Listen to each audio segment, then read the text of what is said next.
हिस्सा, बदलते भारत की शान।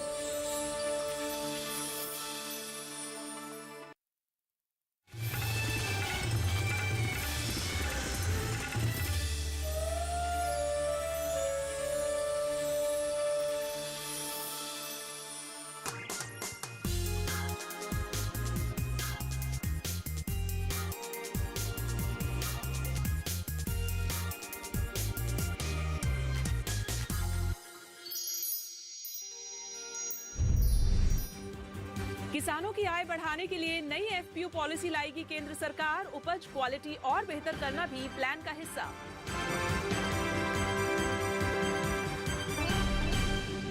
सरकारी राशन स्कीम्स के लिए नहीं होगी गेहूं की कमी। जरूरत से 10 लाख टन ज्यादा गेहूं की हुई खरीद।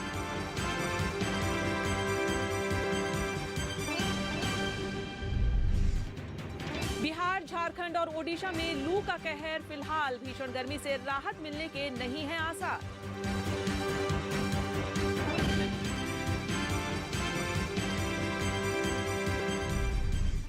नमस्कार, मैं हूं चेतना त्यागी। हमेशा की तरह आज एक बार फिर हाजिर हूं आपका पसंदीदा शो मंडी.com लेकर। मंडी.com में भारतीय किसानों के लिए जरूरी खबरों के साथ खेती के सिकंदर में शानदार प्रेरक कहानी के अलावा बीते सप्ताह जरूरी कमोडिटीज के भाव भी हम आपको बताएंगे और साथ ही होगी किसानों के काम की NCDEX पाठशाला। सबसे पहले देख लेते हैं कि बीते सप्ताह जरूरी कमोडिटीज के भाव क्या रहे हैं।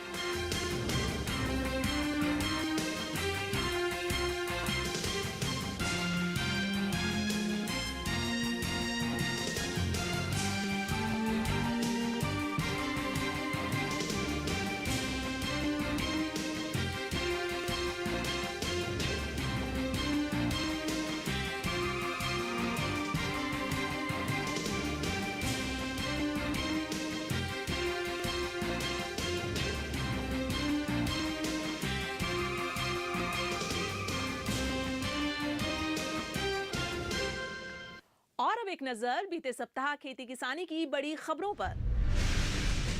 राष्ट्रीय खाद्य सुरक्षा अधिनियम के तहत केंद्र सरकार की सभी राशन वितरण स्कीम्स के लिए जरूरी गेहूं से ज्यादा खरीद कर ली गई है। रिपोर्ट के मुताबिक केंद्र सरकार ने पीएम गरीब कल्याण अन्न योजना समेत अन्य राशन योजनाओं के तहत 2024-25 के दौरान लाभार्थियों को वितरण के लिए जरूरी 1,86,000 टन से 10 लाख टन अधिक गेहूं की खरीद पूरी कर ली है। अनाज खरीद और वितरण के लिए केंद्र सरकार की नोडल एजेंसी भारतीय खाद्य निगम बफर स्टॉक बढ़ाने के लिए 2024-25 में 310 से 320 लाख टन गेहूं खरीदने का अपना लक्ष्य पूरा करने में जुटा है।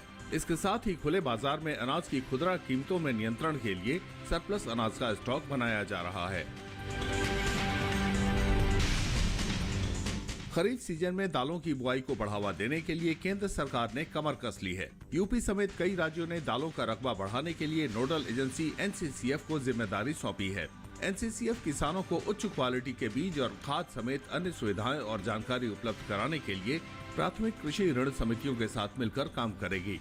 केंद्र सरकार ने दाल किसानों को प्रोत्साहित करने के लिए MSP पर खरीद करने का वादा किया है और दाल बिक्री के लिए ऑनलाइन पोर्टल ई-समृद्धि भी लॉन्च कर दिया है। केंद्र सरकार ने दाल उत्पादन में अग्रणी राज्यों उत्तर प्रदेश, बिहार और झारखंड में उत्पादन और बढ़ाने के लिए national cooperative consumers federation of India limited को नोडल एजेंसी बनाया है। भारत के विभिन्न राज्यों में मौसम के अलग अलग रूप देखने को मिल रहे हैं। देश के कुछ हिस्सों में बारिश और बर्फबारी हो रही है तो कुछ इलाकों में भीषण लू का प्रकोप है। मौसम विभाग ने पश्चिम बंगाल, ओडिशा, बिहार, झारखंड में सीवियर हीट वेव का अलर्ट जारी किया है। वहीं तेलंगाना, कर्नाटक, आंध्र प्रदेश, महाराष्ट्र और तमिलनाडु में भी लू चलने की संभावना जताई गई है। रिपोर्ट्स के मुताबिक पश्चिम बंगाल के कलाईकुंडा में बीते हफ्ते तापमान 47.2 डिग्री सेल्सियस दर्ज किया गया, जो सामान्य से 10.4 डिग्री सेल्सियस ज्यादा था। मौसम विभाग से मिली रिपोर्ट के मुताबिक ओडिशा, झारखंड, तेलंगाना, महाराष्ट्र, बिहार, मध्य प्रदेश, छत्तीसगढ़, उत्तर प्रदेश, गुजरात, आंध्र प्रदेश, तमिलनाडु और कर्नाटक में तापमान 43 डिग्री सेल्सियस या उससे ज्यादा हो सकता है। देश में लंपी बीमारी को पैर पसारे ज्यादा वक्त नहीं हुआ है। कम वक्त में भी इस बीमारी ने भारी नुकसान किया है। ये बीमारी खासतौर से गायों को होती है। दूसरे देशों से आई ये बीमारी देश भर के कई राज्यों में पांव पसार चुकी है। एनिमल एक्सपर्ट्स की माने तो अभी इस बीमारी का इलाज सिर्फ वैक्सीन ही है।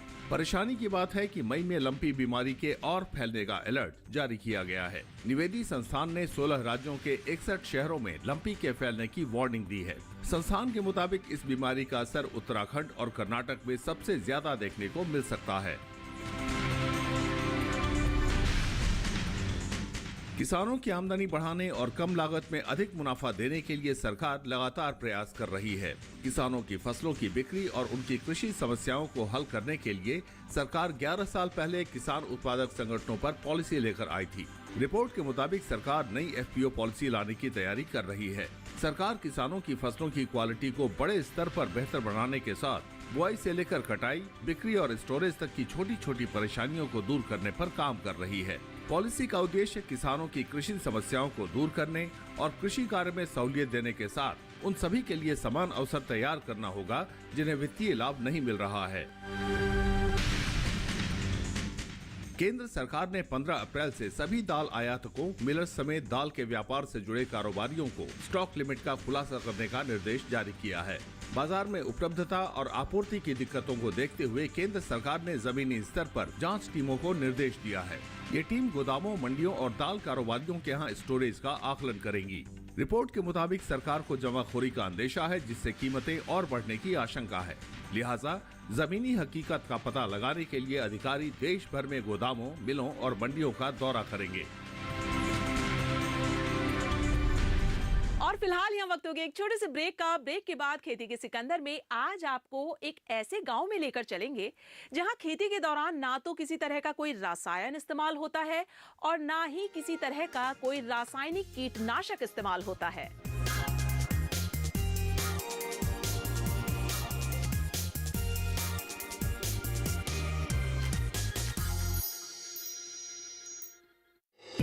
आपकी सुरक्षा है हमारे लिए बहुमूल्य, इसलिए जब भी लें LPG सिलेंडर जरूर कराएं प्री डिलीवरी जांच। आपकी सुरक्षा को और बेहतर सुनिश्चित करने के लिए हर घर में हो रही है रसोई गैस उपकरणों की सुरक्षा जांच। अगर सुरक्षा होस खराब हो तो तुरंत बदलवाएं। आपातकालीन स्थिति में कॉल करें 1906। स्वच्छ ईंधन का वादा, सुरक्षित रसोई का इरादा।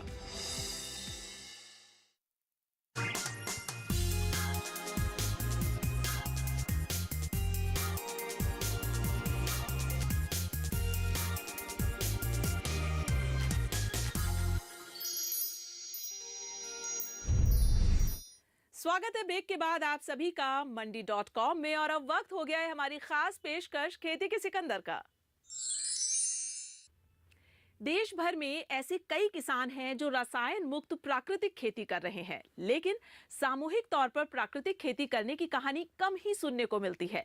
खेती के सिकंदर में आइए आज हम आपको लेकर चलते हैं तेलंगाना के एक छोटे से गांव, जहां किसानों ने सामूहिक तौर से प्राकृतिक खेती कर एक मिसाल पेश की है। ये तेलंगाना के जनगांव जिले का छोटा सा गांव इनाबावी है, जो जीरो बजट फार्मिंग की मिसाल बन गया है। इस गांव में रहने वाले सभी किसान मेहनत के अलावा बिना किसी निवेश के फसल उगा रहे हैं और धरती को रासायनिक खाद और कीटनाशकों से बचा रहे हैं। वैसे तो सरकार ने इस गांव को साल 2016 में ही रसायन मुक्त घोषित कर दिया था, लेकिन 20 साल पहले इसी गांव में रहने वाले पुन्नम मल्लैया ने प्राकृतिक खेती को लेकर एक अलख जगाई थी, जिसे उनके बाद उनके बेटों और पोतों ने अब भी कायम रखा है। पुन्नम मल्लैया के परिवार के साथ साथ गांव के सभी 55 परिवार आज बिना किसी रसायन का इस्तेमाल किए नेचुरल फार्मिंग यानी प्राकृतिक खेती कर रहे हैं। మా నాన్న పున్నం మల్లయ్య గారు వాళ్ళ బిడ్డని నేను అయితే మా తాత అప్పుడు సేంద్రియ వ్యవసాయం చేశారంటే అప్పుడు ఈ ఎరువులు ఏం లేకుండే కదా, పశువుల పేడతోటి ఆకు అవన్నీ వేసి వ్యవసాయం చేసేవారు. దాన్ని బట్టే మా నాన్న కూడా అట్నే చేసిండు. మేము కూడా కొద్దిగా చేస్తున్నాం ఇప్పుడు చేస్తున్నాం ఇప్పుడు కూడా మా నాన్న చెప్పిన మాటల్లో మేము కూడా నడుస్తున్నాం అట్లే. మా నాన్న చేసిన సేంద్రియ వ్యవసాయం పద్ధతి ప్రకారంగానే మేము కూడా ఇట్లా చేసుకుంటే మన ఆరోగ్యాలు మంచిగా ఉంటాయి అని చెప్పేవాడు. అట్లాగే మా ఊర్లో అందరూ 55 కుటుంబాలు ఉన్నాయి, వాళ్ళందరూ సేంద్రియ వ్యవసాయమే చేస్తుండ్రు. బయట ఈ రసాయన ఎరువులు వాడకుండా మా దగ్గర ఉన్న పశువుల పేడతోటి కోళ్ళ ఎరువు, గొర్రెల ఎరువు, ఈ వావిలాకు, చిలిపొక్కాకు, తంగడాకు అవన్నీ వేసి చేసేవాళ్ళం. చేస్తున్నాం ఇప్పుడు కూడా. ఈ ఎరువులు బెడ్లు కట్టించిండ్రు మాకు, ఎర్రలతోటి కూడా ఎరువు తయారు చేసుకుని అది టమాటా చెట్లకు, కూరగాయ చెట్లకు అవి వేసుకునేది. हैदराबाद से 85 किलोमीटर दूर स्थित इस रसायन मुक्त गांव एनाबावी में घुसते ही पत्थर पर बड़े बड़े शब्दों में लिखा है केमिकल फ्री गांव। इसे तेलंगाना का पहला जैविक गांव भी कहते हैं। पहले इस गांव के किसान फसलों की पैदावार बढ़ाने के लिए रासायनिक उर्वरकों से लेकर कीटनाशकों का भारी मात्रा में इस्तेमाल करते थे, लेकिन धीरे धीरे रसायन के इस्तेमाल से खेतों में उपज कम होने लगी। केमिकल के दुष्प्रभावों को देखते हुए गांव के सभी किसानों ने साथ मिलकर प्राकृतिक खेती करने का फैसला किया। ఇక్కడ చాలా రకరకాల పురుగు మందులు, అడుగు మందులు బాగా పెట్టుబడులు పెట్టి లాస్ అయ్యేవాళ్ళు. దాన్ని అధిగమించాలనుకుంటే సేంద్రియ వ్యవసాయంలోకి రావడం జరిగింది. ఏంటంటే అప్పుడు బాగా మందు సంచులు, పురుగు మందులు వాడి రైతులు బాగా లాస్ అయ్యారు. దాంతోపాటు ఈ సేంద్రియ వ్యవసాయంలో కన్వర్ట్ కావడం జరిగింది. సేంద్రియ వ్యవసాయం చేసేటప్పుడు కూడా కొన్ని సవాళ్ళు, కొన్ని సమస్యలు ఎదురైనాయి. ఏంటంటే భూమికి బాగా కొన్ని సంవత్సరాల నుంచి రసాయనిక ఎరువులు, పురుగు మందులు వాడి అలవాటు పడ్డది కాబట్టి ఈ మనం వేసే సేంద్రియ ఎరువులు భూమికి సరిపోక దిగుబడి అనేది తక్కువ వచ్చింది. అట్లా 3 సంవత్సరాలు కంటిన్యూగా వేయడం వల్ల ఆ భూమిలో భూసారం పెరిగి దిగుబడి పెరిగింది. ఈ విలేజ్లో 80 విలేజ్లో 55 కుటుంబాలతోటి చేసి హైదరాబాద్లో సహజారం, తర్వాత సేఫ్ హార్వెస్ట్, డక్కన్ ముద్ర, తర్వాత కాటన్ పర్చేసింగ్కి వచ్చేసి మల్కా కంపెనీ వారితో టైఅప్ చేసుకొని మార్కెట్లో ఉన్న రేటు కంటే మినిమం 15% ఎక్సెస్ రైతుకు బెనిఫిట్ జరిగింది. ఇంకోటి ఏంటంటే 3 లాభాలు. ఒకటి ఆరోగ్యంగా ఉండడం, రెండోది పెట్టుబడి తగ్గించుకోవడం, మూడోది పండిన పంటను. एनाबावी गांव के किसान गिरी बाबू कहते हैं कि स्थानीय रासायनिक खाद और कीटनाशकों के डीलर पहले उनका मजाक उड़ाते थे। खेती से जुड़े अधिकारी भी कहते थे कि नीम, गाय का गोबर और गोमूत्र कभी महंगे रसायनों का मुकाबला नहीं कर सकते। लेकिन गिरी बाबू ने पुन्नम मलैया के बताए प्राकृतिक खेती की तकनीक को अपनाया और एक सफल किसान बन गए। अब गिरी बाबू इलाके में रासायनिक खेती छोड़ने की इच्छा रखने वाले किसानों को प्रशिक्षण दे रहे हैं और उन्हें प्राकृतिक खेती अपनाने के लिए प्रोत्साहित कर रहे हैं। ఈ ఎనబావి విలేజ్ పూర్తిగా కెమికల్ ఫ్రీ విలేజ్ కావడానికి చాలా సంవత్సరాల కృషి ఉంది. దీంట్లో 2000 సంవత్సరంలో red hairy caterpillar light trap చేయడం జరిగింది. దాంట్లో ఊర్లో ఉన్న రైతులందరికీ ఈ ఏదైతే బొంత పురుగు ఉందో బొంత పురుగు నిర్మూలన చేయడం వల్ల ఈ ఊర్లో కూడా రైతులందరికీ ఒక నమ్మకం వచ్చింది. एनाबावी तेलंगाना के जनगांव जिले का सूखा प्रभावित इलाका है। इसके बावजूद यहाँ धान, गेहूं, बाजरा, कपास, दलहन, तिलहन के अलावा तमाम तरह की सब्जियां और फल पैदा होते हैं। एनाबावी गांव के किसान पहले अपने खाने भर का अनाज भी पैदा नहीं कर पाते थे, लेकिन अब ज्यादा मात्रा में अनाज और फल पैदा कर रहे हैं और जमकर मुनाफा कमा रहे हैं। అయితే ఇక్కడ వాటర్ తక్కువ, ఆ తక్కువ ఉన్న వాటర్ను తట్టుకునే వంగడాలను వేసుకుంటా మార్కెట్లో పంట పండించి మార్కెట్లో నిలదొక్కుంటాను. అయితే తక్కువ వాటర్ తోటి వ్యవసాయం చేసేందుకు దానికి అనుకూలమైన పంటలనే ఎంచుకుంటాను. పంటలు ఎంచుకొని ఆ వచ్చిన ఆ పంటతోటి మార్కెట్ చేస్తాను. అయితే ఇక్కడ వాటర్ తక్కువ ఉన్నది కాబట్టి కూరగాయలను ఎక్కువ పండించి బయటికి హైదరాబాదు, సింగపూరు మార్కెట్ చేసినాము. అయితే వ్యవసాయంలో పంటలు ఎక్కువ పండించేందుకు చాలా ప్రయత్నం చేస్తాను. మార్కెట్ సుధా బాగానే ఉంటుంది, ఇప్పటి వరకు అయితే మంచిగా నడుస్తుంది. బయట మార్కెట్ కంటే మేము పండించిన వాటికి రేట్ ఎక్కువ వస్తుంది. నాణ్యతతోటి పండిస్తున్నాం కాబట్టి రేట్ ఎక్కువ ఉన్నది. దిగుబడి సుతా ఎక్కువ వచ్చే ప్రయత్నమే చేస్తాను. पहले यहाँ हर किसान के ऊपर कर्ज था, लेकिन अब किसी के सर पर कर्ज नहीं है, क्योंकि फसल के लिए मेहनत के अलावा कोई लागत नहीं लगती। बीज बोने के बाद बाजार से खाद लेने की जरूरत नहीं पड़ती। स्थानीय तौर पर मिलने वाले नीम के बीज कीटनाशकों का काम करते हैं। कीड़ों को पकड़ने के लिए फेरोमोन ट्रैप का इस्तेमाल किया जाता है। मिट्टी की सेहत सुधारने के लिए साल में कई फसलें लगाई जाती हैं। रसायन मुक्त खेती अपनाने के बाद धान, गेहूं, बाजरा, कपास, मिर्च, दलहन, तिलहन के साथ साथ फलों की भी बागवानी हो रही है। किसानों की उपज स्थानीय बाजारों से लेकर सिंगापुर और हैदराबाद तक पहुंच रही है। मांग काफी ज्यादा रहती है, इसलिए अब किसान पहले से तय करते हैं कि कौन क्या और कितना उगाएगा ताकि मांग की पूर्ति हो सके। వరి, వెజిటేబుల్, కందులు, రాగులు అవన్నీ పంపించే సింగపూర్కి మేము. అంటే బయట ఉన్న ధర కంటే మాకు గిట్టుబాటు ధరనే కట్టించేవాళ్ళు వాళ్ళు. కేజీకి 40, ఇక్కడ 30 ఉన్నా కానీ మాకు 40 కట్టించేవాళ్ళు. एनाबावी गांव के किसानों के मुताबिक खेतों में रसायन के बढ़ते प्रयोग से मिट्टी की उर्वरा शक्ति प्रभावित हो रही थी, इसलिए इन लोगों ने प्राकृतिक खेती को अपनाना आवश्यक समझा। कमाल की बात है कि यहाँ के किसान खेती को राष्ट्रीय विषय मानते हुए ये कहते हैं कि अगर किसान रासायनिक उर्वरकों का इस्तेमाल कम करेंगे तो इससे देश की अर्थव्यवस्था के साथ साथ पर्यावरण पर भी सकारात्मक प्रभाव पड़ेगा। ఫర్టిలైజర్ వేయడం వల్ల రైతుకు ఎకనామికల్ లాస్, గవర్నమెంట్ ఆఫ్ ఇండియాకి కూడా లాస్, లక్షల కోట్ల లాస్. ఎందుకంటే జనాలకు ఏం తెలుసు, ఓపెన్గా జనాలకు 300 రూపీస్ పర్ బ్యాగ్ యూరియా అనుకుంటారు. అది 2000 రూపీస్ అబౌవ్ ఉంటుంది ఒక బ్యాగ్ ఓపెన్ మార్కెట్. అంటే ఫర్ బ్యాగ్ మీద గవర్నమెంట్ ఆఫ్ ఇండియా 2000 ఇస్తుంది కంపెనీకి. ఆ విషయం రైతులకు తెలియదు. ఒక ఎకరంలో కనీసం రైతులు 3 యూరియా బ్యాగులు వేస్తారు, అంటే 6000 రూపాయలు గవర్నమెంట్ ఆఫ్ ఇండియాకి లాస్. డిఏపి మీద సుమారు 2000 అబోనే. పొటాష్ में भी near 2000. Potash 1 bag, DAP 2 bag, 2 to 4 to 6 per ఎకర్లో కనీసం గవర్నమెంట్ ఆఫ్ ఇండియాకు 12,000 రూపీస్ ఎక్స్పెండిచర్ చేస్తుంది ఫర్టిలైజర్ కంపెనీకి. प्राकृतिक खेती को लेकर एनाबावी गांव को एक मिसाल के तौर पर लिया जा सकता है। गांव के लोगों का कहना है कि सिर्फ एक गांव या जिले के किसानों के करने से कुछ विशेष असर नहीं होगा।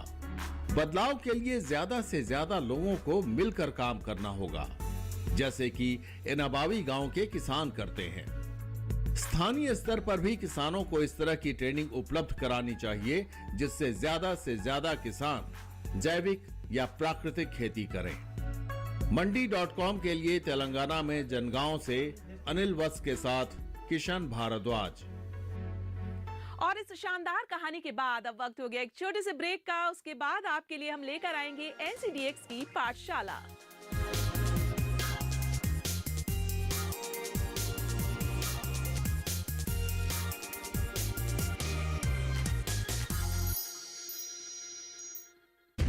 पाँच 565 रियासतें हैं। भौगोलिक रूप से तो ज्यादातर भारत ही जुड़ी हुई। इस तरह आप राजाओं पर दबाव नहीं डाल सकते। किसी एक प्रिंसली स्टेट का अकेले अपनी सुरक्षा कर पाना संभव नहीं। खून का रिश्ता है हमारा। दुनिया की कोई भी ताकत हमें इस तरह बांट नहीं सकती।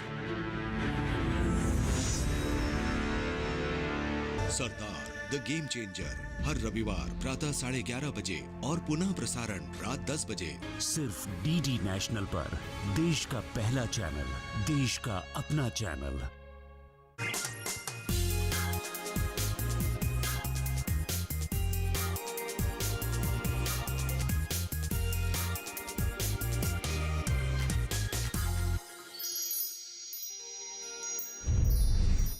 ब्रेक के बाद आप सभी का स्वागत है मंडी.com में। और अब चलते हैं NCDX पाठशाला में और सुनते हैं कृषि विशेषज्ञ से किसान भाई बहनों के लिए काम की बात।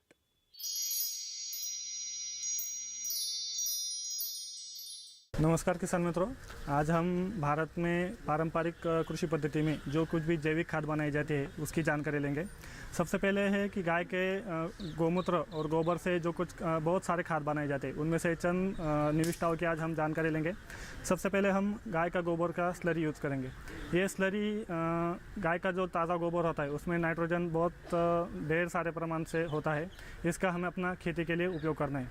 उसके लिए 200 लीटर पानी में 50 किलो गाय का गोबर है, एक दिन या 12 घंटे के लिए आपको भिगो के रखना है। उसमें से गाय के गोबर में जो मीथेन गैस होती है वो निकल जाती है 12 घंटे के बाद में, और जो स्लरी है वो स्लरी में से जो नाइट्रोजन है वो अपना फसल को, पौधों को बहुत भारी मात्रा में उपलब्ध हो जाता है। शुरुआती के फसल में शुरुआती के लिए जो कुछ भी नाइट्रोजन की आवश्यकता है वो सब ये स्लरी से पूरी की जा सकती है। उसके बाद में जीवामृत घोल एक और चीज़ है जिसका बहुत ज़्यादातर किसान ऑर्गेनिक खेती में या जैविक खेती में इस्तेमाल करते हैं।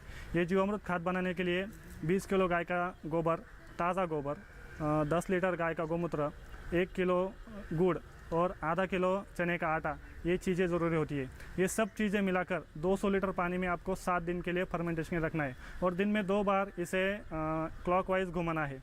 ये घुमाने के बाद में 7 दिन के बाद अपना जीवामृत घोल तैयार हो जाता है। ये जीवामृत घोल आप स्प्रेइंग के लिए भी यूज़ कर सकते हो या फिर आपके वाटर इरिगेशन में 200 लीटर 1 एकड़ के लिए छोड़ सकते हैं। उसके बाद में है कंपोस्ट खाद है। ये कंपोस्ट खाद में अपने खेत में जो कुछ भी पेड़ के पत्ते होते हैं या सब डीकम्पोस्टिंग होने वाला जो कुछ भी मैटर में घर में अपनी हरी सब्जियां होती है, सब्जियों के जो छोटे छोटे बचते हैं वो भी हम कंपोस्ट खाद में यूज़ कर सकते हैं। ये कंपोस्ट खाद बनाने के लिए आपको पेड़ के नीचे या फिर जहाँ कहाँ भी सनलाइट कम हो वो जगह पर आप कंपोस्ट खाद बनाने चाहिए। कंपोस्ट खाद बनाने के लिए इतना सब मटेरियल लगता है। इससे आप ये सब डिकम्पोस्टिंग करके आप अपने खेत में यूज़ कर सकते हैं। उसके बाद में घन जीवामृत एक सोल्यूशन है।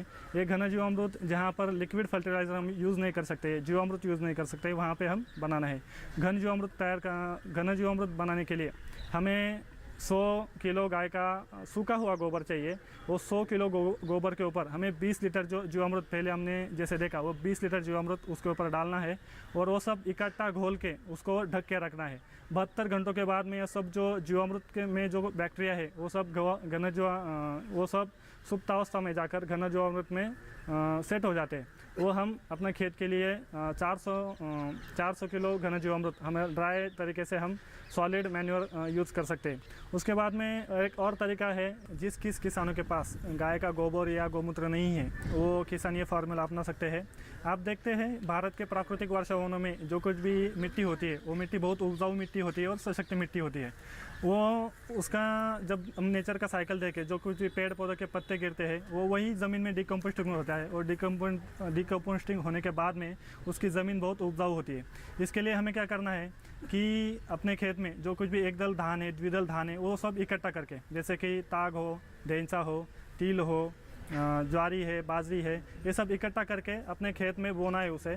और बोने के बाद में 1.5 महीना या फिर फ्लावरिंग का स्टेज जब आता है, जो उस पौधों को फूल आ जाएंगे, उसके बाद में उसको सीधा ज़मीन में गाड़ देना है। ज़मीन में गाड़ने के बाद वो कुछ भी फसल में जो कुछ भी रस है, तीखा रस हो, हरा रस हो, खट्टा रस हो, मीठा रस हो, जो छड़ रस आयुर्वेद में बताए, वो सब ज़मीन में मिलते हैं और ज़मीन में मिलने के बाद अपनी ज़मीन उपजाऊ होती है और ज़मीन सशक्त हो जाती है। इसमें साल भर का अपना खाद का काम ये एरोग्रीन खाद से कंप्लीट हो जाता है। मंडी.com में आज बस इतना ही। अगले सप्ताह में फिर आऊंगी किसानों को प्रेरणा देने वाली सफलता की एक कहानी और दूसरी जरूरी खबरें लेकर। तब तक के लिए नमस्कार और आप देखते रहिए दूरदर्शन किसान। आपकी राय हमारे लिए बहुत महत्वपूर्ण है। आप हमारे टोल फ्री नंबर पर कॉल कर सकते हैं और अपनी राय दे सकते हैं। साथ ही आप ईमेल के जरिए भी हमें अपनी राय दे सकते हैं। हमारा ईमेल पता है ncdexmandi@gmail.com।